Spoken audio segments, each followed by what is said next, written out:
Good morning, everyone. Welcome to Seeds of Faith. I am Reverend Siddiqui.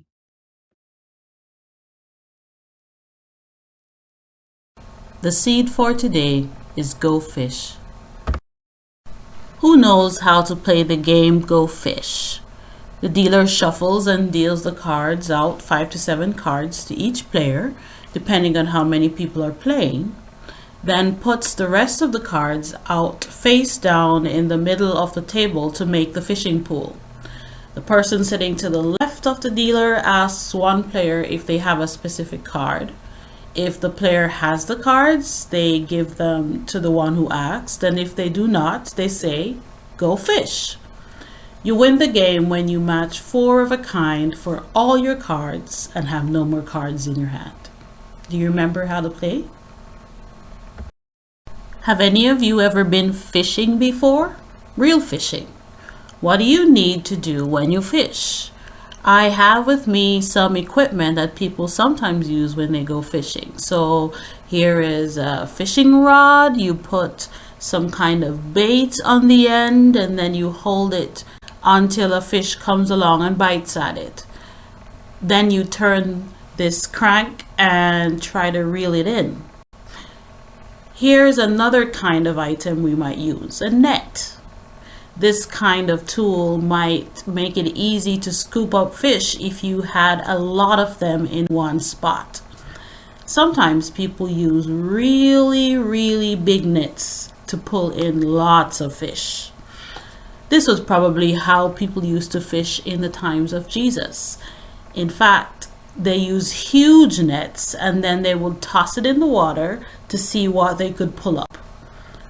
Here are some pictures of boats that might help people to catch fish.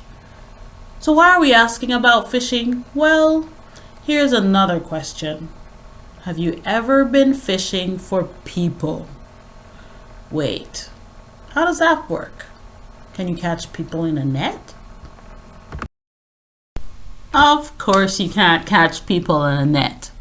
But maybe there are principles in fishing that could be used to reach out to people. In today's gospel lesson, Jesus met the man named Peter again. Peter was a fisherman, and while he was at work on his fishing boat, Jesus invited him to follow him. All the fishermen that Jesus invited that day, he told them that he was going to teach them how to be fishers of people instead. And they accepted the invitation. Ever wonder why they followed Jesus? For one thing, Jesus was asking them to do something that they thought they knew how to do: fish. Jesus invited the fishermen to use the abilities they already had to do what Jesus wanted them to do. To fish for people, the main thing Jesus needs are those who are willing and patient. Fishing involves finding a spot where there is fish, setting up your line with the bait, and waiting patiently for an interested fish to come along and take a bite. Fishing for people is about finding people to tell about Jesus. It's about telling them about God's love and about how following Jesus makes a more meaningful and fulfilling life, and hoping that they will become interested enough to want to follow Jesus themselves. Like fishing, you do not know who or if you will attract anyone to Jesus, so you share the message with everyone and wait patiently. You know what?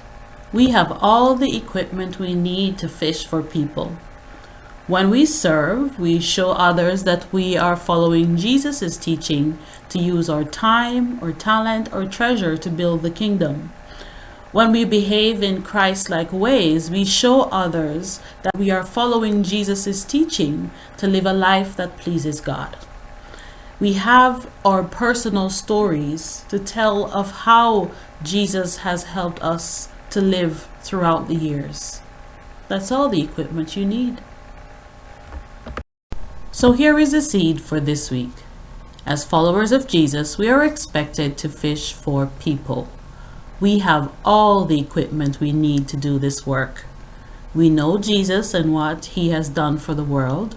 We have our own stories of how following Jesus has made a difference in our lives. And we show through our actions what a follower of Jesus says and does. All we need to do then is to share this message with others in the hopes that someone among them will be drawn to follow too. So, get ready. Go fish. See you next week. Bye.